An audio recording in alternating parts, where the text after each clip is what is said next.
Yo guys, what's up? Kembali lagi bersama gua Ray, dan hari ini gua bakal ngomongin Monaco.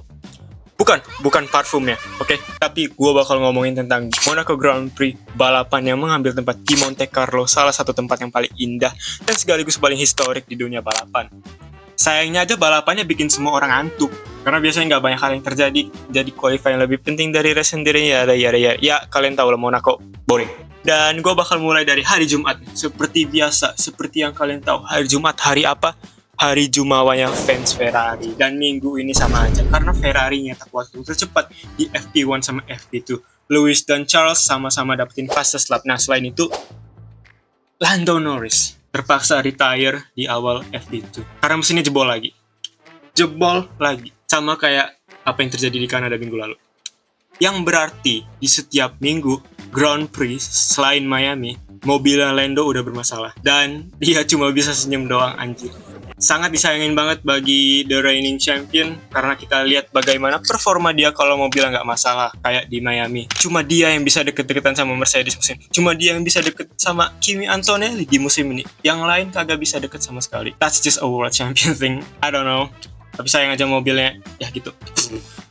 Besoknya di hari Sabtu, fastest lap di FP3 dan juga pole position diraih oleh Kimi Antonelli.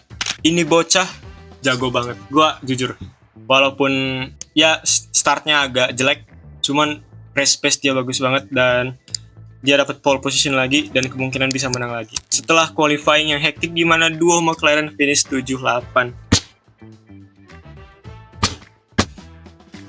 Dan juga George Russell di qualifying nggak kelihatan sama sekali. Di Q2 hampir kena eliminate, cuman di Q3 bisa lebih bagus dari McLaren. Itu udah bagus, karena Russell, what's going on man? Lu punya mobil paling kenceng, tapi lu malah ya kayak gini. Sabar, kamera gue jadi kayak gitu ya. Dan sekarang gue bakal ngomongin race-nya. Dan dilihat dari apa yang terjadi di Formula 3 sebelumnya, ada kemungkinan bakal hektik juga startnya di Formula 1-nya juga.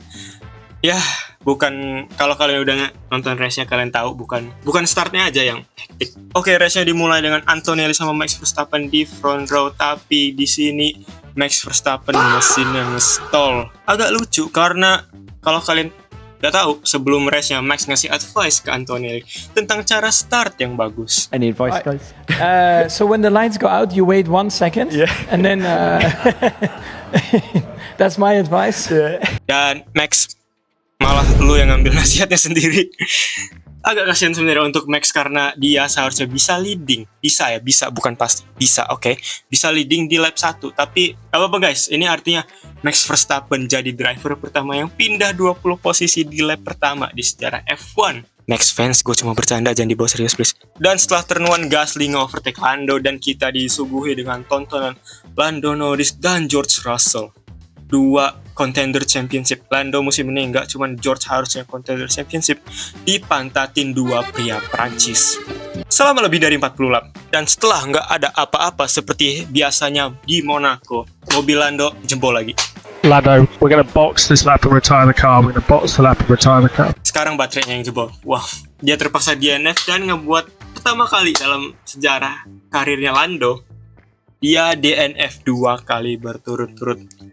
Bom yang ngebuat MCL40, sumpah dah mobilnya rongsok banget. Bahkan Oscar yang mobilnya musim ini relatif aman, lancar jaya dari masalah, tetap lambat banget dibanding yang lain. Dan setelah Lando DNF sebenarnya nggak banyak yang terjadi. George akhirnya setelah 40 lap lebih dipantatin oleh Hajar. Dia bisa ngelihat yang lain selain pantatnya mobil Red Bull. Dan wow, Kimi ngebuat lead 30 detik dari Lewis Hamilton. Oke, that's bagus. Good. How have I just got a penalty for speeding in the pit lane at Monaco? Kenapa semua orang dapat penalti, Jir? Agak janggal sih di Monaco bisa kena speeding pit lane. Wah, Lewis, George, Gasly, Oscar sama Colapinto penaltinya sama semua. Agak janggal nggak sih?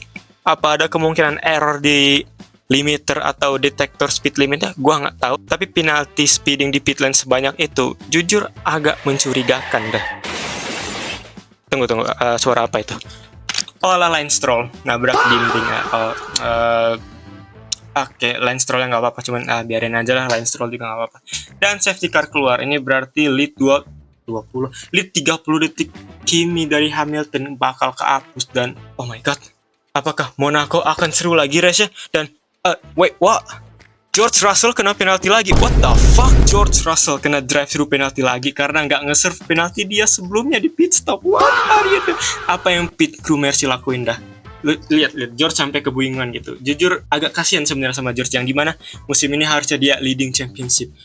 Dia bisa menang WDC, cuman baru 6 balapan di musim ini. Dia udah jauh banget ketinggalannya dari Antonelli. Dan oke, safety car berjalan selama beberapa laps, semua mobil ngepit.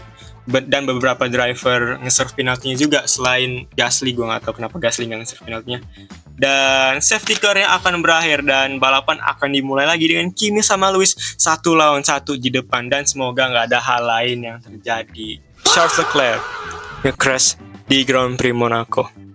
Gara-gara ada kesalahan di remnya, Charles Leclerc harus nabrak dinding di turn terakhir Monaco. Dan race-nya di red flag, harus diberhentiin selama kurang lebih 10 menit dan aspal di tempat crashnya Leclerc hancur jir. What? Setelah gua nunggu 15 menit doom scrolling apa yang ada di TikTok gua, akhirnya race mulai lagi dan George sengaja lambatin mobilnya biar dia setelah nge-serve penalti 20 detiknya bisa ngebalap driver lain. Tapi ini ada domino effect, dimana dia nggak sengaja ngakhirin race-nya Carlos Sainz. No, Carlos Sainz yang punya streak 10 tahun kayaknya atau 11 tahun dapat poin terus di Monaco harus berakhir tahun ini gara-gara George Russell ngelambat dan numpukin mobil-mobil di belakangnya. What the fuck, George? Hulkenberg nabrak Sainz di hairpin Fairmont sebelum ditabrak lagi sama Colapinto. Jujur agak bad luck banget sih. Tapi untungnya nggak ada safety car karena mobilnya Sainz bisa keluar dari track dalam waktu yang singkat. Dan setelah George nge-serve penaltinya, dia ada di P14. Wow. Dan dia juga nggak bakal dapetin poin karena race-nya sisa 8 atau 7 lap lagi, gue lupa. Dan setelah 78 lap yang hektik dan banyak banget kejadian dan penalti, Monaco Grand Prix musim 2026 dimenangkan oleh Kimi Antonelli. Kimi Antonelli wins the Monaco Grand Prix. Dilanjut dengan Lewis Hamilton dan Pierre Gasly. Tapi sayangnya Gasly harus serve penaltinya yang membuat dia turun ke P7. Yang ngebuat Isaac Hadjar, pria Prancis satunya lagi, dapetin podium kedua di karirnya. Dan fun fact kecil setiap Hadjar podium, ada driver McLaren yang DNF juga. Jujur nggak janggal sama sekali, nggak janggal. Dilanjut Piastri dapet P4, agak hoki jujur Piastri nggak ngapa-ngapain dan dapet P4 untuk McLaren masih bagus. Cuman kalau kalian nonton race-nya Piastri nggak ngapa-ngapain. Dilanjut sama duo V-Carb yang balapannya mulus, lancar jaya, aman, gak ada masalah. Dan Gasly P7 setelah penalti, Albon P8, Hulkenberg yang tadinya P9 tapi karena dia nabrak Sainz dia harus dapat penalti. Dan karena dia dapat penalti dan turun 2 posisi, dia ngasih poin pertama untuk nggak mungkin, gue nggak percaya, gue nggak what Aston Martin akhirnya punya poin di musim ini. Wow, Fernando Alonso the best rookie of all time, let me just say that. Dan dengan itu Monaco Grand Prix berakhir minggu yang mengecewakan bagi George Russell karena yang dia harusnya bisa ngejar Kimi Antonelli tapi malah dia nggak nge-score sama sekali. Dan selisih poin dia sama Kimi sekarang 68 poin. Wah George, lu nggak bisa ngejar lagi dah kata gue. Dan Lewis juga udah ngeloncatin lu naik ke P2. Jujur untuk George kata gue, lu pindah ke Aston Martin aja sih karena mereka bisa ngepoint gitu di Monaco sementara lu aja enggak. Minggu yang mengecewakan dan jelek bagi McLaren dan Lando Norris khususnya. Padahal udah di marketing GP ke 1000 yang harusnya GP ke 999, gue gak tahu kenapa. Dan udah buat special livery juga tapi malah kayak gitu minggunya. Dan itu membuat Lando Norris, Max Verstappen dan Charles Leclerc, 3 pemenang Monaco dalam 3 tahun terakhir dapat DNF semua. Dan mereka bertiga juga di pos F1 kemarin untuk promosi Grand Prix Monaco. Gue nggak tahu sih mereka dikutuk apa enggak, cuman mereka bisa DNF semua, itu lucu. Oke, pas gue lagi ngedit ini, gue baru sadar mobil George anjir. Ini posternya jinx next level dah. Anyway, lanjut ke videonya. Sebenarnya gue pengen ngeren tentang McLaren dikit-dikit, tapi gue bakal nunggu di Grand Prix Barcelona dulu karena mungkin aja di situ bagus McLaren. Tapi ya mungkin itu aja buat videonya hari ini. Dan kalau kalian enjoy videonya, make sure like, share, and subscribe dan komen pendapat kalian tentang Grand Prix Monaco musim ini. Dan gue pengen tahu apa aja unek-unek kalian. Dan that's it. So, gue Rai, adios.